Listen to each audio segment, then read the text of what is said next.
২০২৩ সাল থেকে যুক্তরাষ্ট্রে অত্যাধুনিক গবেষণার সঙ্গে যুক্ত ১০ থেকে ১২ জন ব্যক্তি রহস্যজনকভাবে মারা গেছেন অথবা নিখোঁজ হয়েছেন।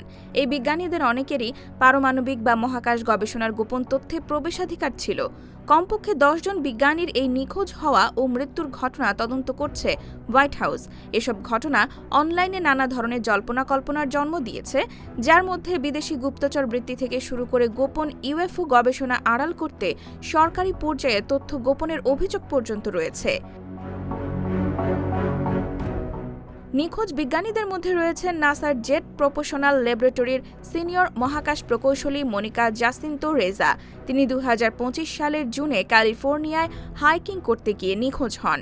স্টিভেন গার্সিয়া নামের আরেকজন সরকারি ঠিকাদার আলবুকার্কের কানসাস সিটি ন্যাশনাল সিকিউরিটি ক্যাম্পাসে কর্মরত ছিলেন। তিনি ২০২৫ সালের ২৮ আগস্ট নিখোঁজ হন। এছাড়া লস আলমোস ন্যাশনাল ল্যাবরেটরির সাবেক কর্মী অ্যান্থনি চাভেজ ২০২৫ সালের মে মাসে নিখোঁজ হন। অবসরপ্রাপ্ত এয়ারফোর্স মেজর জেনারেল উইলিয়াম নীল ম্যাকক্যাসল্যান্ড, যিনি এয়ারফোর্স রিসার্চ ল্যাবরেটরির সাবেক কমান্ডার ছিলেন, তিনি ২০২৬ সালের ফেব্রুয়ারিতে নিখোঁজ হন। নাসার জেট প্রপোশনাল ল্যাবরেটরির বিজ্ঞানী ফ্র্যাঙ্ক মাইওয়ার্ল্ড ২০২৪ সালে মারা যান। তার মৃত্যুর কারণ প্রকাশ্যে জানানো হয়নি। একই ল্যাবরেটরির গবেষক Michael David Higgs DART project ও ডিপ স্পেস 1 মিশনে কাজ করছিলেন। তিনি ২০২৩ সালের জুলাইয়ে মারা যান।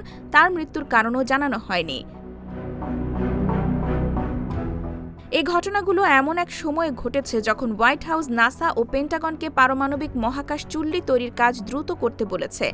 নিরাপত্তা বিশেষজ্ঞরা জানিয়েছেন, নিখোঁজ ব্যক্তিদের অনেকেই ফোন ও মানিব্যাগের মতো জরুরি জিনিস ফেলে গেছেন।